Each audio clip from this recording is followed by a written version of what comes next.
Bonsoir à tous, bienvenue dans votre édition locale. C'est le rendez-vous des bonnes idées pour aménager son extérieur. La 52e édition de la fête des jardins et des saveurs se déroule tout ce week-end ici, au jardin fruitier de la Quenexy. Sur place, une soixantaine d'exposants et la possibilité d'acheter des plantes et des objets décoration. C'est ce que nous verrons dans un instant. Mais voici tout d'abord les autres titres de ce vendredi 3 octobre. Beaucoup d'interrogations à Hayange après l'annonce d'une réorganisation du commissariat de la ville.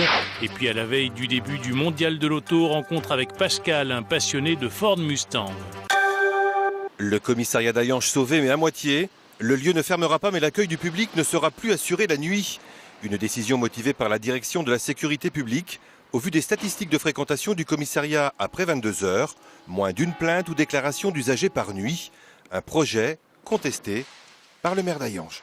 C'est encore une fois la mort annoncée d'un commissariat. Transformer ce commissariat en bureau de police, je pense que c'est encore une atteinte à la sécurité publique. Après l'hôpital Alpha Santé, après le tribunal d'instance de Hayange, on va encore une fois nuire à notre vallée, à la vallée de la Fensch, qui est déjà si durement touchée actuellement. Une fermeture de nuit est synonyme de réorganisation. Les policiers seraient réaffectés à Thionville, mais pour intervenir dans toute la vallée de la Fensch. Des patrouilles sur le terrain au lieu de fonctionnaires dans les bureaux, c'est toute l'ambition de ce projet.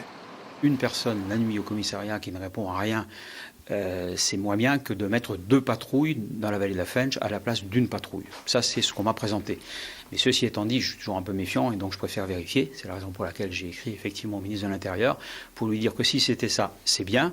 Mais si c'est une étape pour que ça devienne ensuite une espèce de commissariat adjoint ou de bureau de police, là, effectivement, on ne sera pas d'accord. Concernant l'ouverture le week-end, rien n'est encore officiel, mais il y a de fortes probabilités que le commissariat reste fermé. Réponse dans quelques semaines.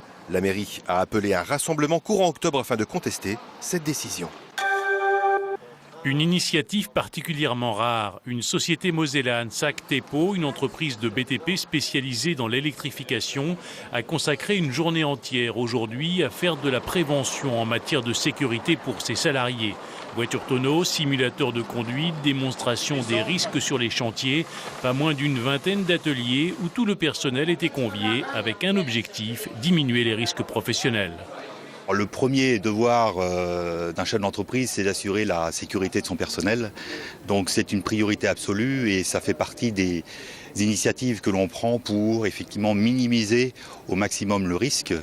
Ensuite, effectivement, c'est une façon de montrer au personnel et à nos clients aussi tous les efforts qu'on fait pour réduire au maximum les risques. Voilà qui va peut-être donner des idées à d'autres entreprises mosellanes.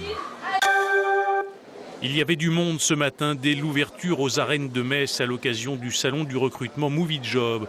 Une centaine d'entreprises présentes et bien sûr beaucoup de demandeurs d'emploi en recherche de mobilité professionnelle ou d'un premier emploi. Métiers de la banque, informatique, défense, grande distribution ou métiers de l'industrie, beaucoup de secteurs étaient représentés. Chaque année, le site des jardins fruitiers de la Quenexy accueille la fête des jardins et des saveurs, l'occasion de rencontrer une soixantaine d'exposants et de faire le plein de bonnes idées pour aménager son jardin. Les deux sont à 25 €, ils font 1,25 m, ils sont de toute beauté. Ah oui, ils sont de toute beauté. Cet événement, Rosette ne passe jamais à côté. Chaque année, elle se rend à la Quenexy pour y acheter de nouvelles plantes. Ici, elle trouve toujours de quoi embellir son jardin. Cette année, je cherchais le vanille-fraise. Et puis, je prends aussi des tulipes, des plantes pour le printemps, parce qu'elle a des très, très, très belles plantes, et de bonne qualité, qu'on ne trouve pas partout, quoi. Et c'est un plaisir. Moi, le jardin, c'est un plaisir. C'est donc l'endroit idéal pour aménager son petit bout de terrain. Des plantes à gogo, des objets déco et des outils. La fête des jardins et des saveurs propose pendant 3 jours de rencontrer une soixantaine d'exposants.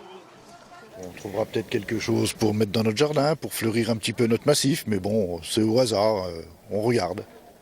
Les tendances du moment sont bien sûr présentes, comme par exemple le bambou, la spécialité de Marc, une plante qui a la cote. Les gens ils veulent quelque chose d'exotique, comme c'est un peu la fin du tuya aussi, qui a plein de maladies. Les gens pensent à renouveler maintenant un petit peu leur jardin. Et c'est très ornemental aussi, ça va bien avec des nouvelles réalisations avec du minéral, etc. Donc le bambou, c'est vraiment une plante très agréable. La fête des jardins et des saveurs se déroule jusqu'à dimanche à la Quenexie. De nombreuses animations sont prévues tout au long du week-end. C'est l'une des voitures les plus populaires au monde et elle s'est vendue à plus de 9 millions d'exemplaires. La Ford Mustang compte de nombreux adeptes en France et parmi eux Pascal, un passionné de ces belles carrosseries. C'est un mythe, une voiture de légende, une Ford Mustang GT 350.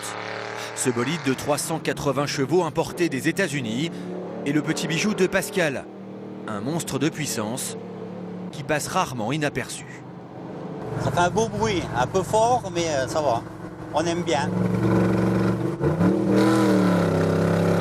Ce modèle de 2007, Pascal l'a acheté d'occasion il y a 2 ans chez un importateur spécialisé. Sa 3e Mustang, déjà.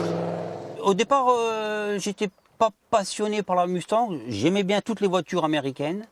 Mais en premier, je me suis passionné pour la Harley-Davidson. Et tout doucement, je délaisse la Harley-Davidson et je me suis mis à la voiture américaine. Et la Mustang, pourquoi? Comme je dis, le mythe américain, c'est la Mustang, les cow-boys, c'est le mythe américain, quoi, c'est la Mustang. Une passion dévorante que Pascal partage avec d'autres. Il fait partie du Mustang Club de Lorraine. Une trentaine d'adhérents et des sorties entre potes et belles carrosseries. On se rencontre sur les concentrations, et on boit un coup, on parle de moteur, on parle de voiture. On se voit une fois dans l'année pour la réunion, on se fait un restaurant, on se fait des sorties.